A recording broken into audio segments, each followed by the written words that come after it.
د کورنیو چارو وزیر سراج الدین حقانی: پخوانیو پیلوټانو ته مو غیږه خلاصه ده، بیرته دې هیواد ته راوګرځي. سلام، وخت مو بخیر. پام وکړئ د نن ورځې تازه خبر ته. د طالبانو حکومت د کورنیو چارو سرپرست وزیر سراج الدین حقانی ویلي، هغه پیلوټان چې له افغانستان څخه بهر وتلي بیرته دې خپل هیواد ته راوګرځي. نوموړي نن د هوایي مدافعې پوهنتون د 3 تنو پیلوټانو فراغت غونډې ته ویلي، له هیواده تللي پیلوټان دي د دوی غیږه خلاصه ده او کولی شي چې د ولس د خدمت لپاره بیرته خپل هیواد ته راوګرځي.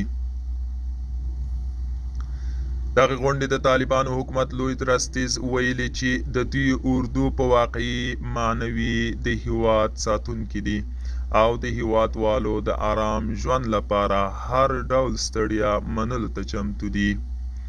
دوستانو، دا و د نن ورځې چمتو کلی خبر. تر بیا هم په الله سپارم. ښې چارې